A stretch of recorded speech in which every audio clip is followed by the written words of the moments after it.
Jalometallifestival Oulun Kuusisaaressa 7. ja 8. elokuuta. Liput lippupalvelusta.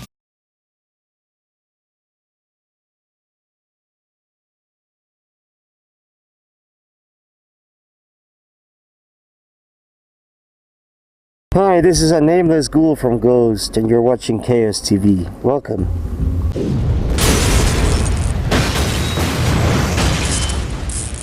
Here at Ilosaari Rock, where Ghost will be playing in just a couple of hours. So welcome to Finland and welcome to Chaos TV. Kiitos paljon.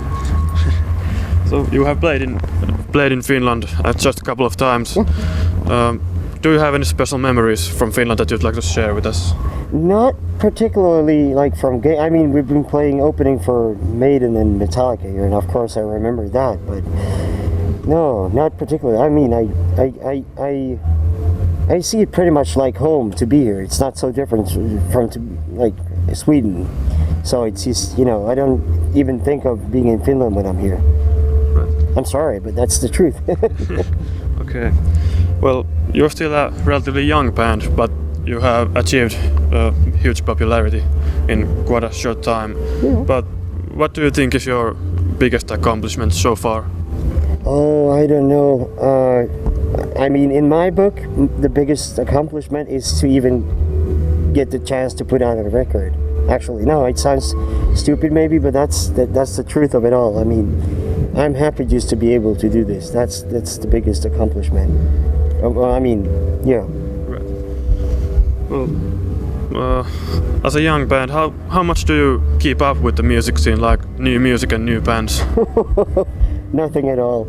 I'm very bad at that. I mean, I listen to some new music, but that's got nothing to do with rock or guitars or metal. I listen to that too, but that's mostly old stuff. So new music, that's more like, I don't know, ambient and I don't know, like soundtracks for film. So I keep up very bad.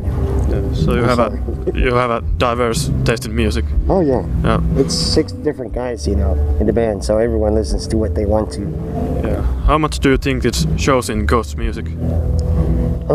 Not as much as it could, but obviously, no, I'd say it shows a lot because we take ingredients from all over the place, so I think it shows a lot. Maybe even more if you are aware of the ingredients.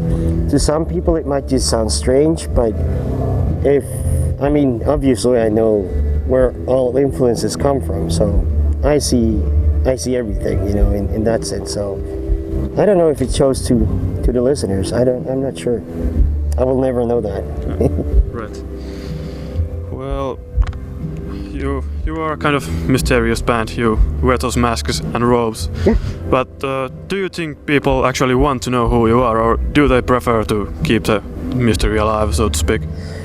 I think that people like the mystery, but I also think that some people would like to know who we are, and some people do, but they don't talk about it because maybe they want to be in the secret little club, you know, that they are part of once they know. So, and I think you said it all, because it's both. Some people don't want to know, some people are dying to know. Not dying, but, you know, they're curious at least. Yeah, so, yeah. Yeah. Well, you have a new album called Meliora coming out next month. How do you think it differs from your previous music, and what is the main difference, the biggest difference between them? I think we, for once, made the guitars a little bit more up front, and that's just the sound, but the songs are more, I think it feels like we finally found a ground on which we're gonna maybe not stay, but it feels like our, you know, because I'm happy about it, it feels like our best album so far, because I don't know, it came together very good this time. It felt natural to write it, and I mean, obviously did that every time, but it wasn't, I don't know, yeah. But it differs in a lot of manners, but it's heavier for once, I'd like to say. Yeah. Yeah, actually, I had a chance to listen to it, and I think it's a lot heavier than much of your previous music. Was that your intention, or did it just happen somehow? No, that was part of the intention, of course, but a lot of it has to do with the way we recorded it. I mean, and the songs were written like on purpose to be heavier, so we wrote the songs like knowing they would be heavier. Not only the riffs, like we wrote songs like thinking of the guitar sound should be something like this and that. So the riffs were kind of written out of that aspect, you know. Right.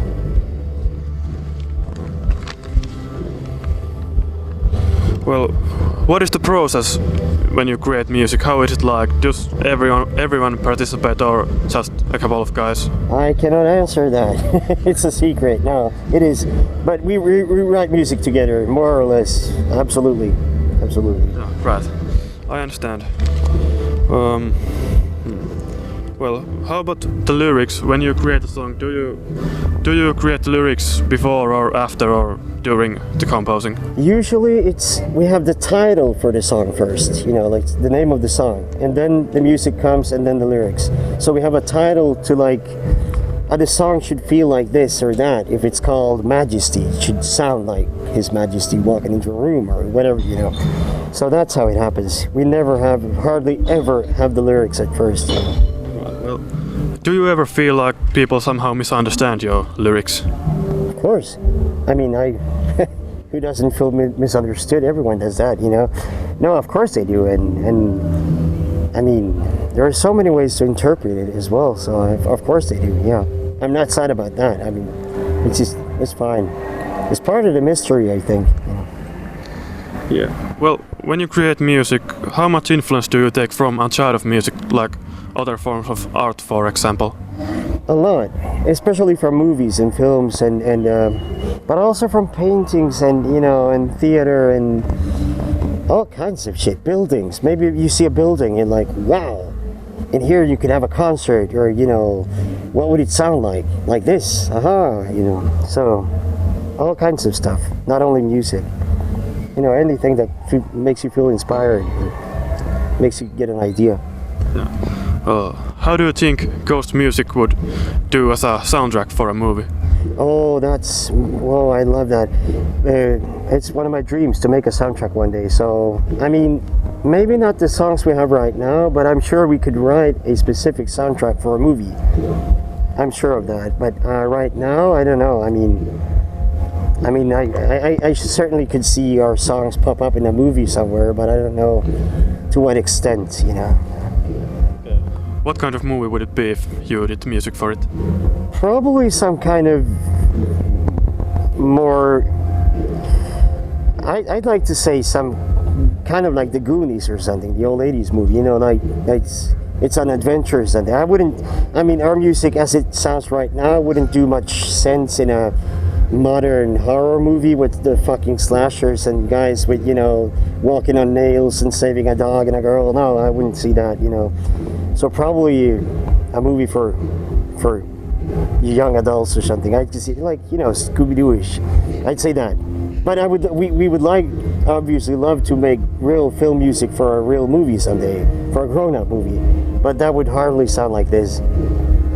Okay. Well, what do you think will happen to metal music once the huge bands such as Black Sabbath and others will someday quit?